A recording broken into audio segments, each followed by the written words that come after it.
Ladies and gentlemen, good day and welcome to the PN Gadgil Q2 and H1 FY26 earnings conference call hosted by Motilal Oswal Financial Services. As a reminder, all participant lines will be in the listen-only mode, and there will be an opportunity for you to ask questions after the presentation concludes. Should you need assistance during this conference call, please signal an operator by pressing star then zero on your touchtone phone. Please note that this conference is being recorded. I now hand the conference over to Mr. Naveen Trivedi from Motilal Oswal Financial Services. Thank you, and over to you, sir. Yeah, hi. Good afternoon, everyone. On behalf of Motilal Oswal, I'm Naveen Trivedi. Would like to welcome you all to the PN Gadgil Jewellers 2Q FY26 earnings conference call. From the management today, we have represented by Mr. Saurabh Gadgil, Chairman and Managing Director, Mr. Firodia, Full-Time Director and CFO. And now I would now hand over the call to the management for the opening remarks. Over to you, Saurabh. Yeah. Thank you, Naveen. Good afternoon, everyone. And thank you for joining us today for the PN Gadgil Jewellers Q2 FY26 earnings call. I hope all of you had the opportunity to go through our financial results, press releases, and investor presentation, which are also available on the stock exchanges as well as on the company website.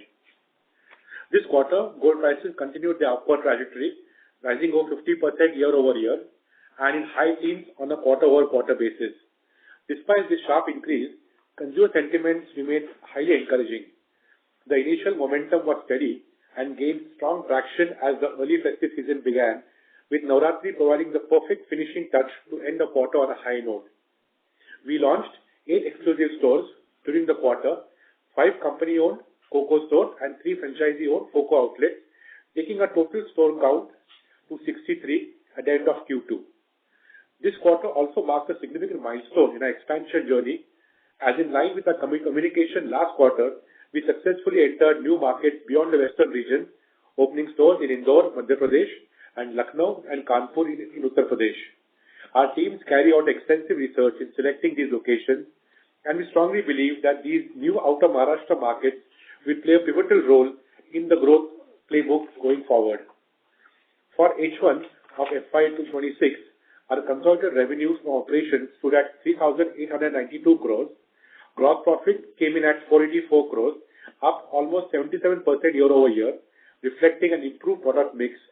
EBITDA was 266 crores, registering a growth of 101.3% year over year, while net profit rose to 148.7 crores, higher by 101.6% year over year. The net profit margin expanded to 3.8% compared to 1.9% in H1 FY25. The company delivered an exceptional performance in this quarter, driven by healthy growth across all categories, retail, e-commerce, and franchisee segments. Early festive demand, particularly during Navratri, resulted in record-breaking sales of 428 crores, an exceptional 16% rise year over year. Our Q3 has already started on a very high note, with the Dussehra and Diwali sales setting new records and extending the overall sale for the month of October to over 1,800 crores. We expect this strong trajectory to continue and remain confident for the year ahead. Our pan-India expansion program is progressing well, with around 13 to 15 new stores planned in the second half of the year. Having already entered Uttar Pradesh and Madhya Pradesh, we are now exploring additional opportunities in Bihar as a part of our broader vision to become a pan-India leading brand. We remain on track to achieve a target of 76 to 78 stores by March 2026. With that, I would hand over now to our CFO, Kiran Firodia, who will take us through the financial results in detail. Thank you, and over to you, Kiran. Thank you, Saurabh, and good afternoon, everyone. I'll now walk you through the performance highlights for Q2 financial year 26. For the quarter, consolidated revenue from operations stood at 2,177.6 crore. Gross profit rose by almost 91% year over year to 258.1 crore, with the gross margin expanding by 510 basis points to 11.9. EBITDA grew by almost 117% to 142.9 crore, reflecting an EBITDA margin improvement of 327 basis points to 6.6%. profit also surged by 127% year-over-year to 79.3 crore, with the net profit margin rising by 190 basis points to 3.6%. Our retail segment, which accounts for around 72.2% of total sales, continues to be our largest growth engine with a revenue growth of 29% year-over-year, with an EBITDA margin of 9.1% and PAT margin of 5.1%. Beyond retail, both e-commerce and franchise segment delivered strong performances. E-commerce revenue stood at 133.5. Sir, sorry to interrupt. Your voice is breaking. Am I audible now? Sir, you are audible. Can you come again, please?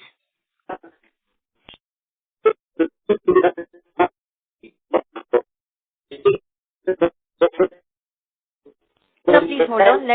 Let me reconnect you to the line. Ladies and gentlemen, please continue to hold on. We are reconnecting to the management line. The line for management has been reconnected. Please go ahead, sir. Yeah, apologies for technical error, but now I'm hopeful that you people are able to hear us clearly. Yes, so e-commerce revenue stood at 143.5 crore, registering 113% year-over-year growth, while franchise revenue rose to 340.8 crore, reflecting 105% increase year-over-year. On the customer front, engagement continues to strengthen. Our transaction volume were up by 18% with an average transaction value of rupees almost 1 lakh. Footfall grew by 20%, supported by a conversion rate of 93%, demonstrating a sustained consumer interest even with the rise in the gold prices. Festive sales played a major role in driving growth, highlighted by record sales of 428.1 crore on Navratri, marking a 66% increase over last year, underscoring strong festive momentum.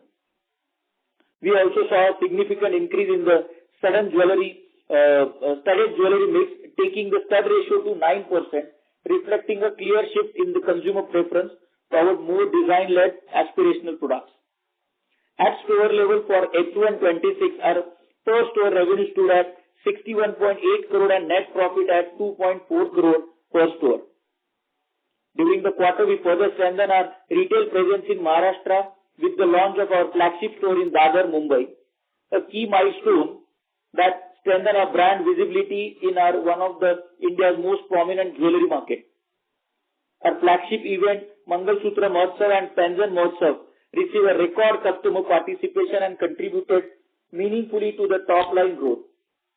Looking ahead, we are optimistic about sustaining this growth momentum while the upcoming wedding season expected to drive strong consumer demand. CRISIL has reaffirmed our long-term rating at CRISIL A positive and our short-term rating at CRISIL A1, underscoring our strong financial discipline and prudent capital management. In summary, Q2 financial year 26 marks another quarter of robust and broad-based performance with strong early festive momentum, healthy margins, and expanding geographic reach, reaffirming our position as one of India's most trusted jewelry brands. That concludes the financial highlights for the quarter. We can now open the floor for questions. Thank you. Thank you, sir. We will now begin the question and answer session. Anyone who wishes to ask a question may press star and 1 on their touchtone telephone. If you wish to remove yourself from the question queue, you may press star and 2. Participants are requested to use handsets while asking a question. Ladies and gentlemen, we will wait for a moment while the question queue assembles.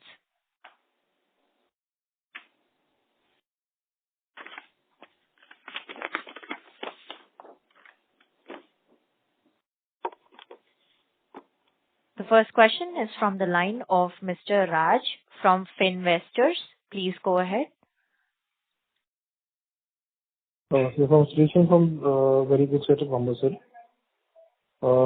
My question is, sir, now how is the adoption of gold jewelry as we have seen such a spike in gold prices in last 1 year?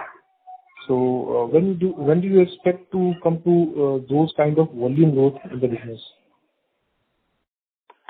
Raj, thank you for your question. And, this has been spoken for quite some time now, the impact on high prices on consumer demand. And we have seen that in spite of these high prices, demand remains buoyant. Diwali, the entire festive season has been a record-breaking season. Value growth has been enormous, as you see from our numbers. But we have also seen positive volume growth at the company level. The consumer interest in jewelry remains strong, and now with the upcoming wedding season, in the month of December, Jan, the road looks pretty positive.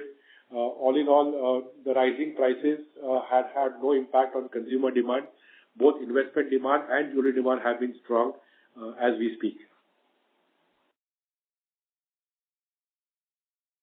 And just want a clarification from your side that when we compare this result with the last year results, so there is a revenue from the refinery. So till when it will come in the results, and I think so if you read the financials clearly, the revenue from refinery was up to 30th September 2024. So as after that, there has been no refinery the operation revenue accounted for. So for this, when you compare the H1 versus last H1, there has been no refinery business. But just to put your thing on quarter-over-quarter basis, as quarter ended September 30th, 2024, the refinery business was around 350 crores, which now is zero in this quarter. And what could be the PAT or EBITDA effect by excluding this business? Sorry? What could be the PAT or EBITDA effect after excluding this business from our right now main business? Yeah, so I think PAT, what we have posted currently for financial year 26 quarter 2 is 3.6%. And that is, without considering the refinery sale. So that you will see in coming few quarters as well, that we will definitely try to maintain our PAT levels with the same margin. Okay, so from next quarter onward, this refinery business will not be accounted for. Correct. So this is last quarter. This is the last quarter wherein you are able to see the comparison of refinery sale as compared to last year H1. Now onwards, there is completely apple-to-apple comparison. There is no refinery sale you will see from quarter 3 onward from last year as well as this year. Oh, fine. So fine clarification, sir. And so on EBITDA margin percentage, so our larger peer, I see they have been substantial EBITDA margin. So we have doing EBITDA margin of, I think, 6.5% or slightly above. So what is your take on EBITDA margin and what lesser we are doing or how better they are doing, how far we are from them? Yeah, so EBITDA margin also consists of retail and non-retail. In case of retail, our EBITDA margin is almost 9% plus, and at company level, our EBITDA margin, we are improving on quarter basis. So this improvement you will see in coming quarters in the same pace. We are hopeful that we will continue the same margin level for next balance portion of the financial year as well. Okay.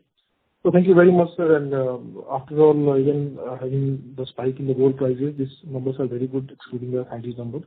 And I hope the same momentum will continue for the rest of the year. Thank you, sir. Thank you. Thank you. The next question is from the line of Mr. Ronit from Fin Avenue. Please go ahead. Hello, am I audible? Yes, sir. Please go ahead. Good evening, sir. Very congratulations on your great result.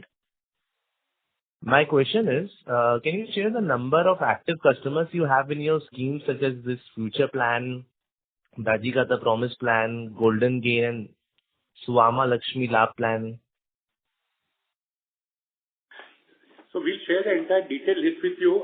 I don't think we have the list right now, but in value terms, we can share you the total amount collected in value under these various schemes which are spoken about, because these finally all lead to purchase. They all convert into jewelry purchases at the end of the expiry. Okay. In terms of the value in these schemes. So I'll explain.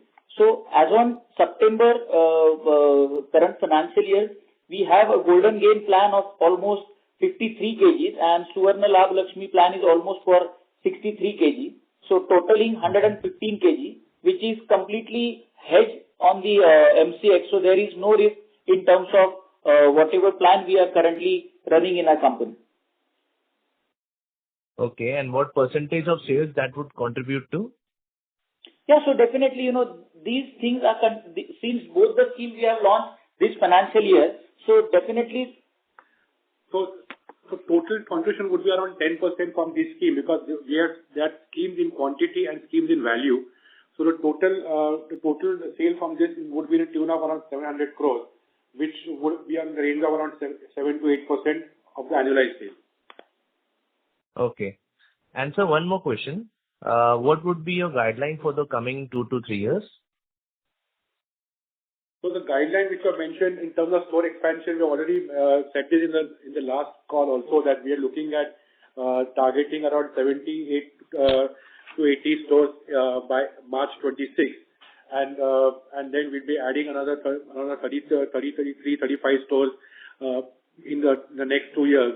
So by end of March 28, the company aims to reach 150 stores, which will be a mix of franchisee, company-owned stores, and both the PNG traditional store and the lightweight jewelry PNG lifestyle store.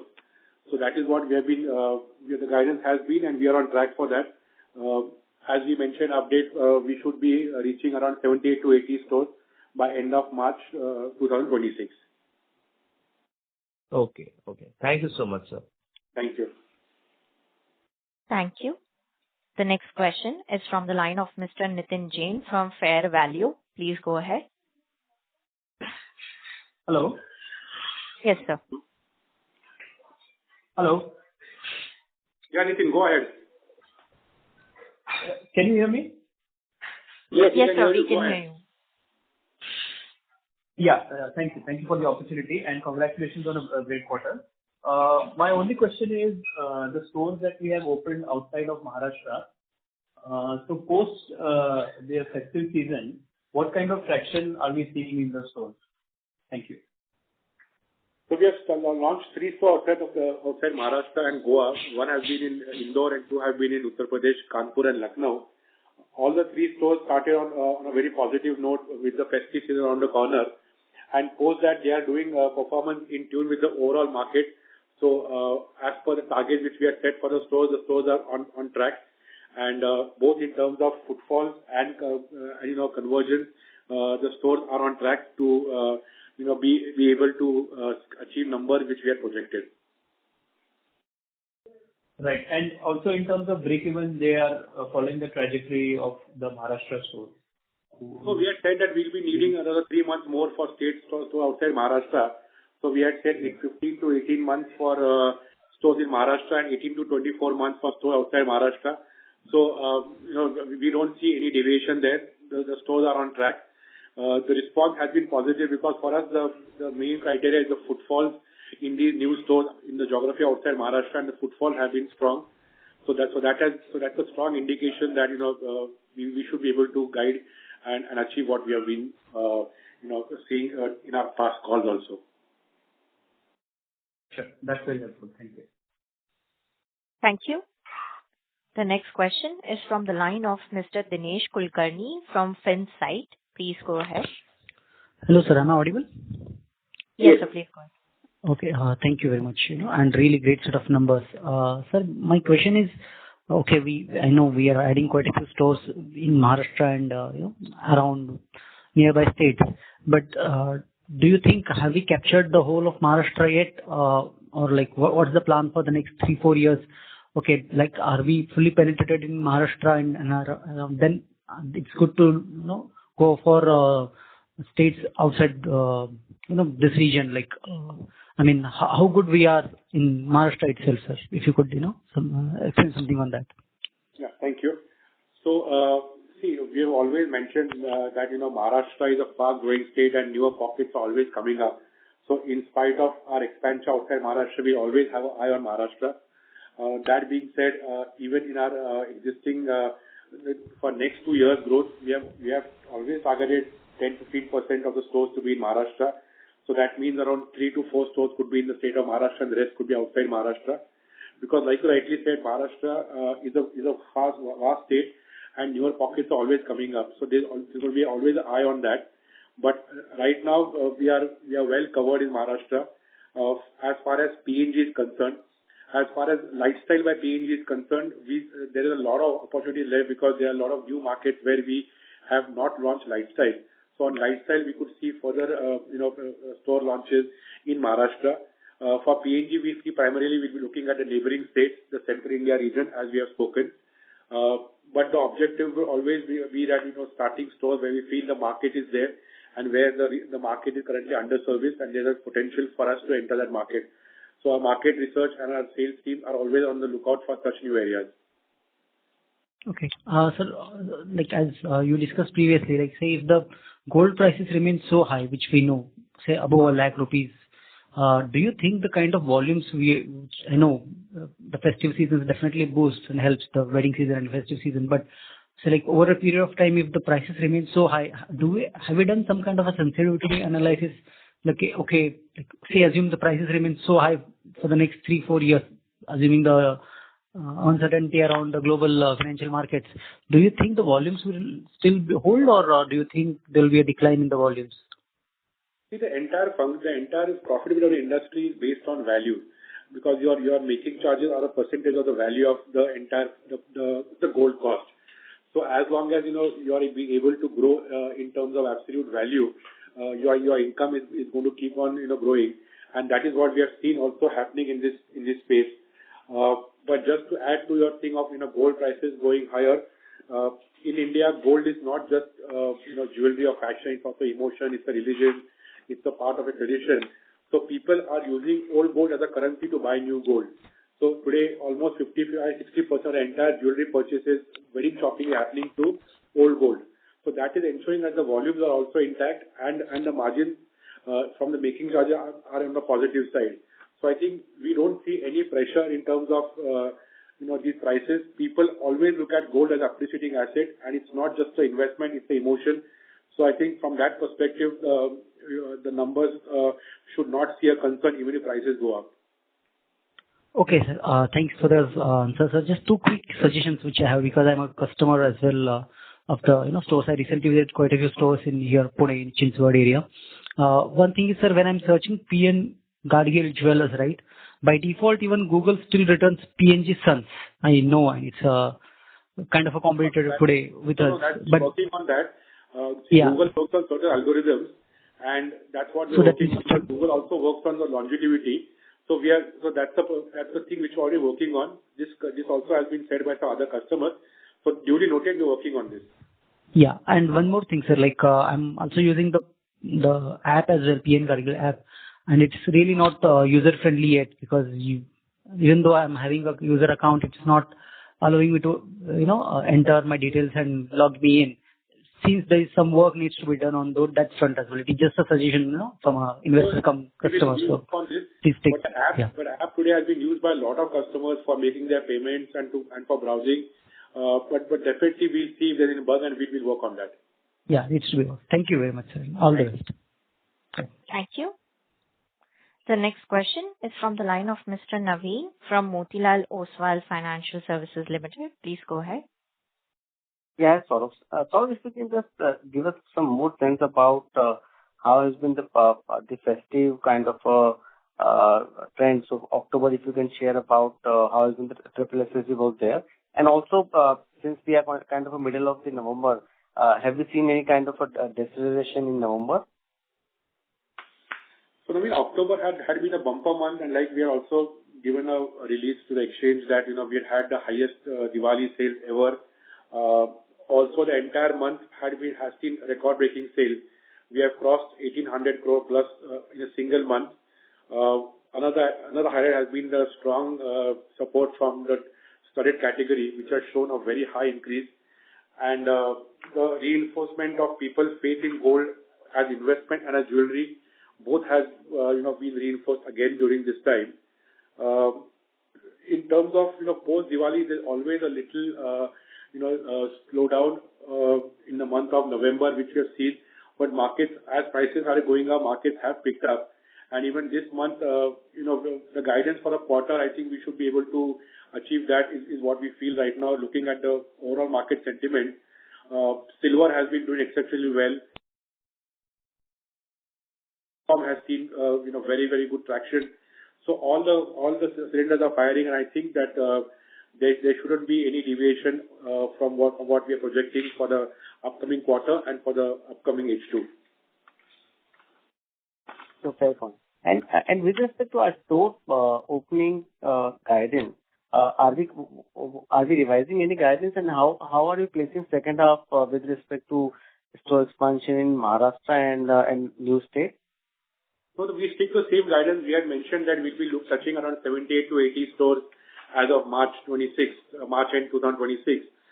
Which will include a combination of PNG and Lifestyle and Coco and Foco. So we stick to the same guidance. I think both in terms of the expansion, in terms of the numbers, I don't think there is any deviation from what we have been speaking.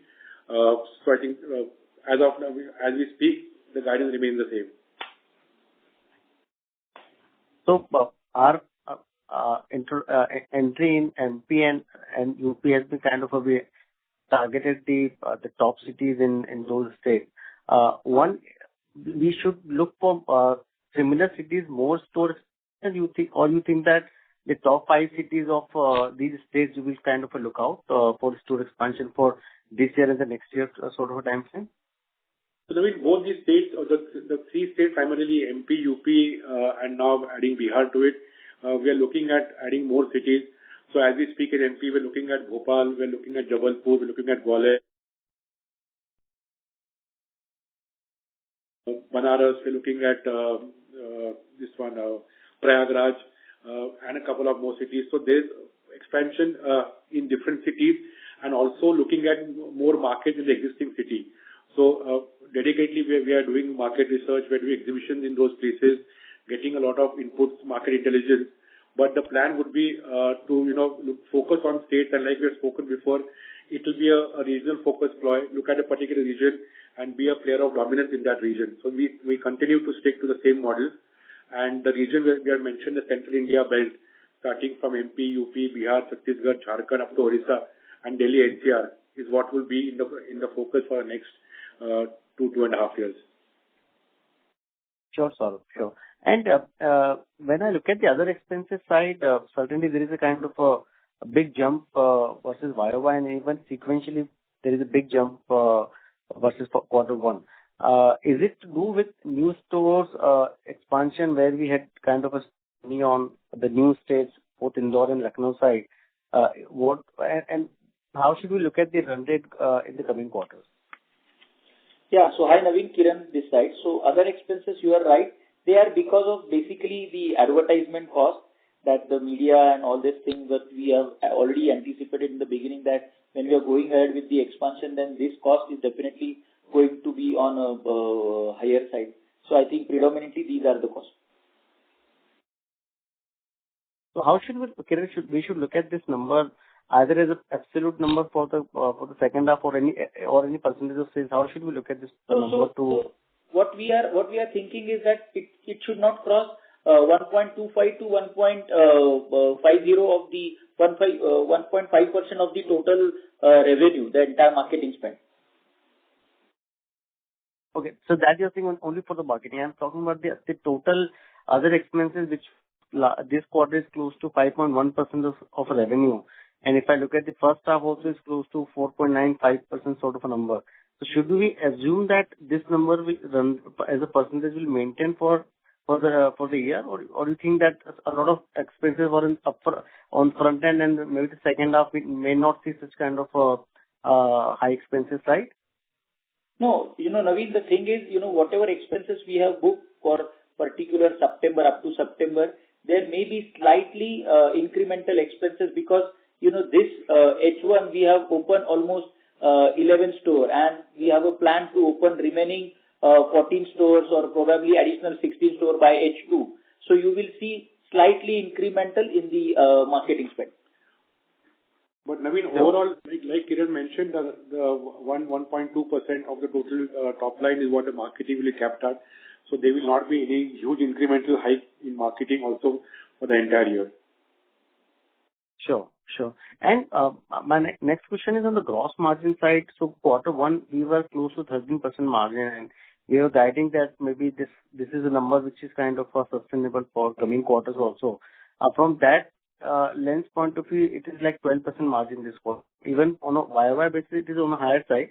But when I look at the quarter one, it is slightly on a lower side. So how should we look at one second half number?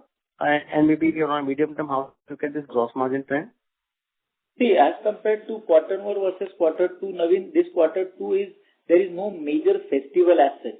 So we have opened the new store. So more or less, our intention is to do the replenishment. We have to ensure that our stock level should be maintained at the same level. Now the real improvement you will see in quarter three. In quarter one also you will see there is only one festival, Akshaya Tritiya. So Gudi Padwa also shifted to last year. So, we are expecting that quarter three you will see as compared to quarter two, high margin improvement in the gross margin. Sure. So broadly, at a EBITDA level, close to 5.5 to 6% can we expect as a EBITDA margin for the year? Yeah, of course. At a company level, definitely. Sure. And anything on the other income side, like with this quarter, we have seen big jump in the other income side? Yeah, so other income, as I told you, it is basically our fixed deposit, which we have, done for the GML purpose. So that FD interest that has been, captured.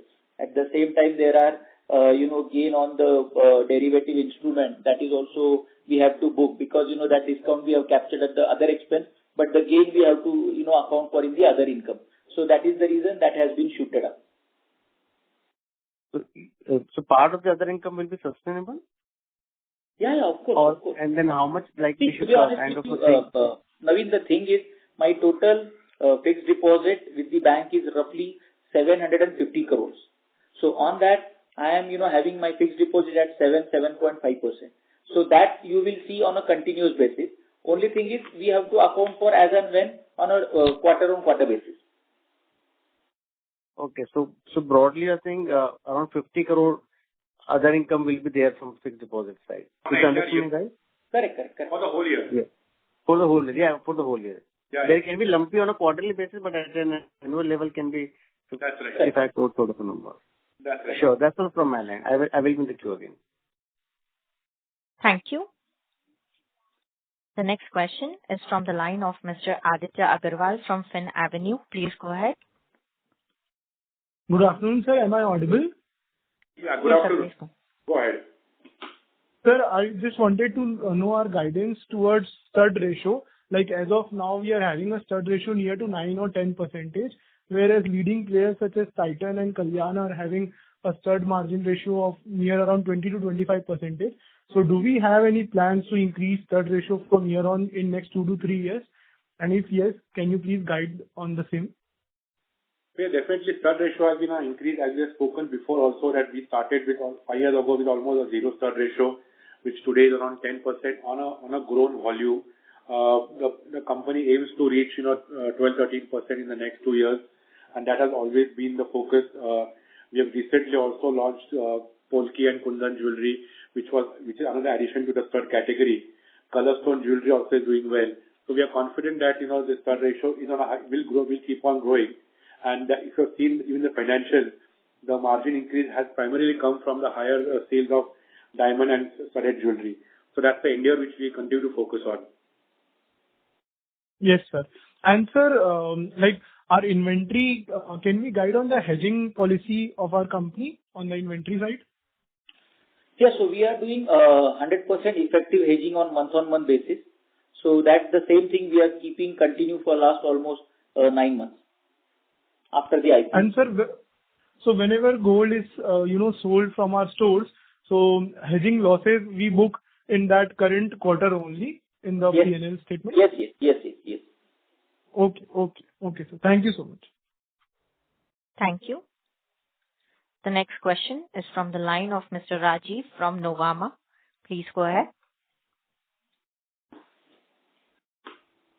Mr. Rajiv, are you on the line? Yeah. Good afternoon, sir. Thanks for the opportunity. So on the hedging part, are we completely hedged on silver side as well? Yeah. So silver side, during the festive season only, we are keeping our position hedged. Otherwise, we are using the replenishment model for silver. Okay. And I mean, you made a comment that in other income there is a gain on FX.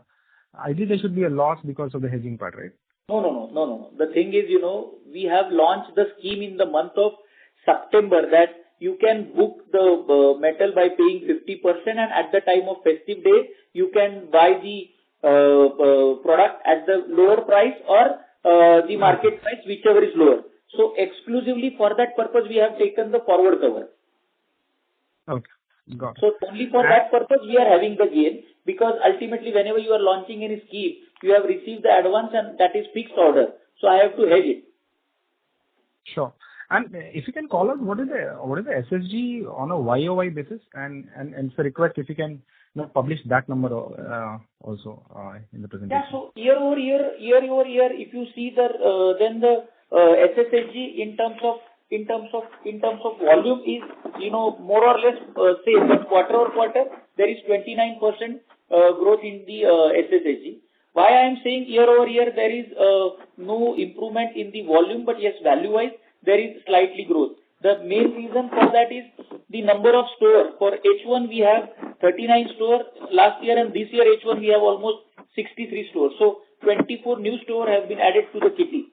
So now, as we mentioned in the IPO, so that we require minimum 15 to 18 months if the store is in Maharashtra to reach to break even, and then slowly this store will definitely improve in the adding to the bottom line. So you will see eventually in the coming quarter the improvement in the SSSG for the store which we open after IPO. The question was the stores which you had at the end of Q2 FY25, which is, let's say, 28 COCO stores. How did they do on a YOY basis? And let's say removing the addition which you had over the last 12 months. So as I told you that as we publish the data, quarter over quarter there is a growth of 29% in terms of value. Okay. And yeah, got that. And also on the working capital side, the payable number, which in every quarter basically swells up. How do we think about that in the subsequent months? Hello, you are not audible, Rajiv. Can you repeat the question, please? Yeah. So I'm talking on the working capital side. So the payable number, I think it's close to, it's again elevated in this quarter, right? Which usually in the March and again drops. So how should we think about that? Because your working capital requirement from the payables, would have been higher if not for the payable gains which you had during the first half. Yeah. So your question is very valid, Rajiv. The thing is, since we are closing on 30th September and we have to gear up since Dasara is on 2nd of October and plus the festival season also in the month of October. So yes, there is slightly improvement in the payables on 30th September, but because after the festival, whatever the credit days we have already cleared entire payment cycle. Okay. Just one clarification. So I remember at the time of the IPO, typical store required, I think 52 crores in terms of investment. Considering that the gold price has seen the kind of rise, what is the, let's say, capital employed per store you're looking for now for incremental, let's say, 3,000 square feet store? Yeah. So now last year when we have done the presentation, that time we have anticipated that 33 to 34 crore of the investment with the store size of 3,500 to 4,000 square feet. Now that because of the incremental in the gold prices, that minimum investment is around 45 crore and the capex is roughly 2 crore. So around in between 47 to 50 crore is the amount that need to be infused for opening of new store. Got it. That's all from my side. Thanks a lot for all this. Thank you. The next question is from the line of Mr. Utkarsh from BOB Capital Markets Limited. Please go ahead. Yeah. Hi, good afternoon, sir. Sir, I just need a clarification on 2 points. First, on the store opening guidance front, so you have mentioned that we are looking forward to open 78 to 80 stores by March 26. So just wanted to know how many PNG traditional stores we are looking to open in the second half of FY26, and how many it would be COCO and franchisee store in the second half. So see, as we opened one store on 1st October. So as we speak, we are at 64. We plan to add another, 14 to 16 stores by in the coming 6 months before March end. Out of that, we have targeted that we should be looking at around 6 to 7 PNG stores, and around 7 to 8 lifestyle stores. So we can say 50-50. And again, out of this, 50% will be company and 50% should be franchisee. Okay. So if my understanding is correct, we were having 59 PNG traditional stores at the end of September. We have opened one store in October, so our total store count has gone up to 60, and we are looking forward to open another 7 stores, say in the remaining 5 months of FY26. Yeah, 7 to, see, franchisee may increase around 7 to 8 stores you can say for PNG. Okay, fine, sir. And sir, second clarification, I just wanted, what is our revenue growth and margin guidance for the second half of FY26, and how much revenue growth we have clocked for October month? Yeah, so Utkarsh, this is a good question because, the H1, which is, we haven't seen any major festival, only Akshay Tritiya, that is also super duper. But now this quarter, which is quarter 3, we have completed the month of October, which is Diwali as well as, Dussehra. And this entire month, October itself, we have completed the turnover of the entire quarter 1. So now we are very much positive that, after the remaining 2 months complete, we can definitely reach around in between 3,000 to 4,000 crore for the quarter. And with respect to the margin, definitely you will see a great amount of improvement in the margin as compared to quarter 2. Okay, and sir, how much revenue growth we have seen in October month, sir, if you can specify? So see, October figures are not audited, but October the revenue would have been in the upwards of 1,800 crores. Okay, thanks a lot, sir. Thank you. The next question is from the line of Mr. Nitin from Fair Value. Please go ahead. Yeah, thank you for the follow-up opportunity. So my question is on the lifestyle format. If you can provide some more color on the break-even period required in this format and what kind of margins do we get here? So see, lifestyle is by name itself is a lightweight jewelry focused format. So the store size would be ranging in the around 1,500 to max 2,000 square feet. This could be on a high street or in a mall, catering to the working women, fashion conscious, lightweight oriented customers. The inventory in these stores would be in the range of around 8 to 10 crores. And we expect that these stores should contribute once they mature to around 2.5 to 3 stock turns. So around 25 crores is what we expect these stores to reach at. The margins would range, in the range of around 20-25%.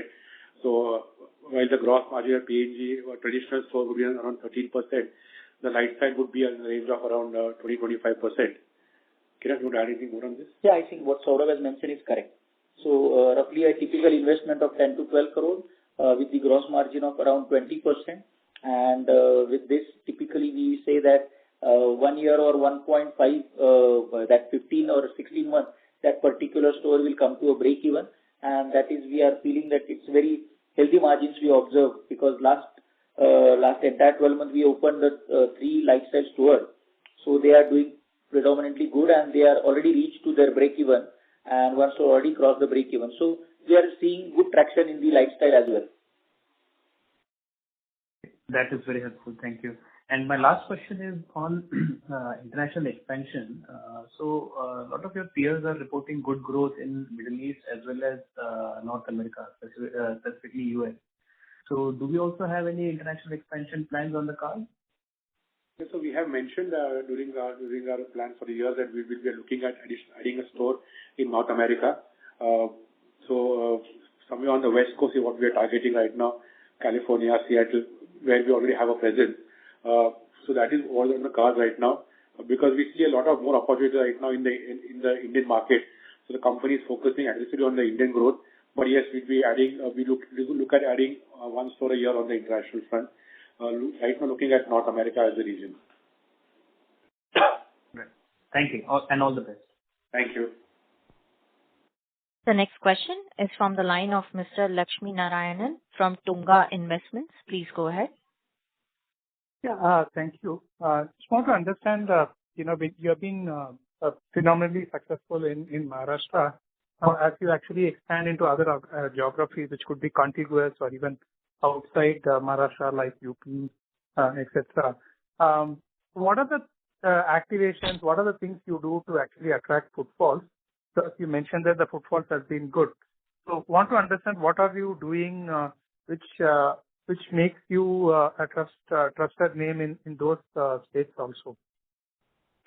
So it's a very important question, and that's something which is always on the minds of the company when we expand. So it's a series of things we do before we enter into market. We do market survey there, then we do exhibitions there. We do a lot of groundwork there in terms of creating relations, creating friends of brands. Once we are confident about launching a store, we do a lot of activities around there to spread awareness. We do branding campaigns. We do a lot of physical campaigns in terms of newspaper hoarding. Do a lot of online activities. Even when you are on the drive to recruit staff, we also try to get people who from the relevant background, which also helps us to get a better understanding of customers. And having the right product at the store, the right merchandise, really helps us to be relevant to the people's requirements there. And I think the legacy we carry, the brand positioning we carry, that really is a very important pull factor when we go into those markets.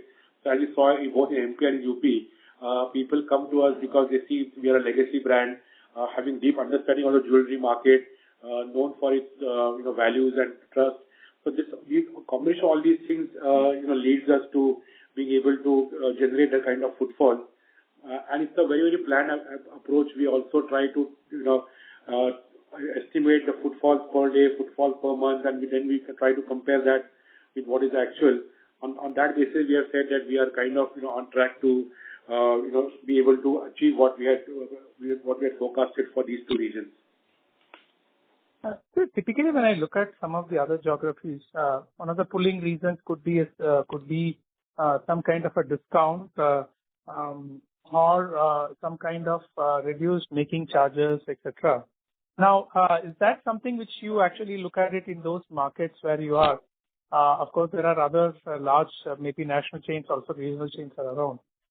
Do you actually reduce your making charges in those regions? Is that a way you actually look at it? See, making charges are never a factor which converts purchases. A customer may get 5 rupees off, but he has to still pay 95 rupees. So the brand, the design, and the service are the key elements, and that is what we believe in.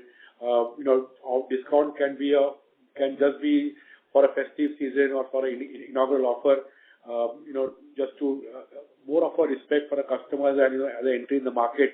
By the company, we always focus on the values more than the discount. Sorry. And any thoughts on this lab-grown diamond? That is also in one side we hear a lot of noise around that. Does that anyway impact your sales of studded jewelry? The studded jewelry sale has seen a very, very steady rise. There's been no pressure from lab grown. So as a company, we have not seen any pressure from the consumer side demanding lab grown. So as of now, there is no interest from the company to venture into that category.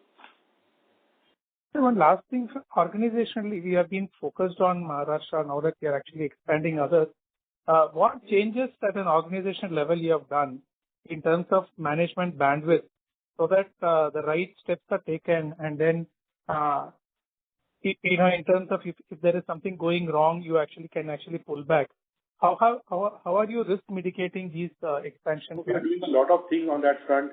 setting up a store operations audit team, looking at increasing the merchandising team, looking at increasing the further, development, business development and exhibitions team, to being able to have a better control over your CRM and to get feedback from that, visit by our experienced senior professionals in those regions. A lot of these things are done, and I think that it's very important to be able to not just grow, but to be able to grow profitably and manage that growth. So one last question from my side. In your total tonnage of sales in gold, how much is actually traded in? Essentially, people are coming to recycle, and then how much is coming from those campaigns? You talked about some schemes which is around like some X number of kilos of gold. On the jewelry side, I'll tell you, on the jewelry side, around 50% would be old gold, which is exchanged against new jewelry. The schemes, as you mentioned, around 8 to 10% of the entire volume comes from the scheme sales. And this 50 kgs of gold thing, is it? I mean, all of them coming from your own sales, or how much is coming from other places purchased gold? So we do, as a company, we are very compliant on buying old gold. So without an invoice, we do not purchase old gold. So most of this is our own gold. But yes, definitely, if it's hallmark gold from from the market with a proper invoice, we also already accepted. But we have seen that 80% of our is still our own gold. And the customers who are actually doing this, a trade-in as well as these, though it is 60%, they may be also adding. I mean, they may be the same people who are actually buying more gold, right? So if you look at it purely for fresh gold purchases would be how much? So see, that is what we always said before, that old gold is 50%, the balance is fresh purchases. And because being a legacy brand, almost 70% of our customers are already people who are a part of the PNG family. So the cost of acquiring new customers for us is very low because we are able to have a huge database of our existing customers.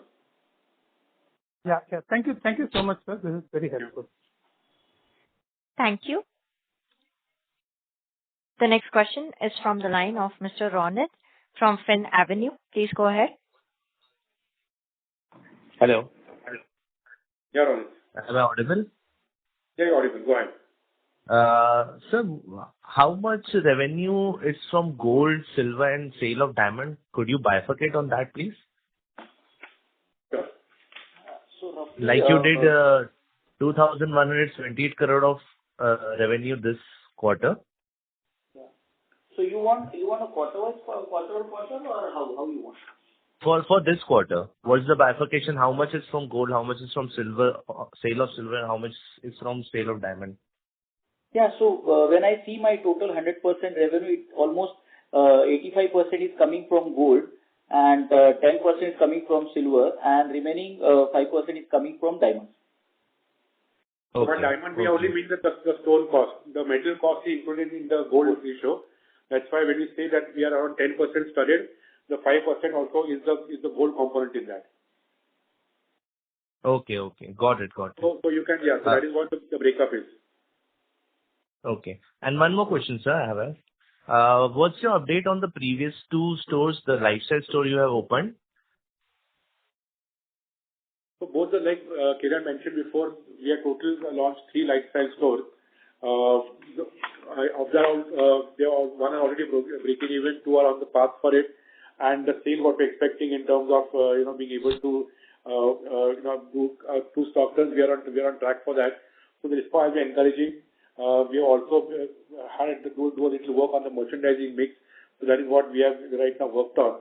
And looking at the way the brand is accepted by people, we are confident that the expansion ahead would definitely be fruitful and we'll be able to add to the PNG existing stores. Okay. Thank you, sir. Thank you. Ladies and gentlemen, that was the last question for the day. I would now like to hand the conference over to the management for closing comments.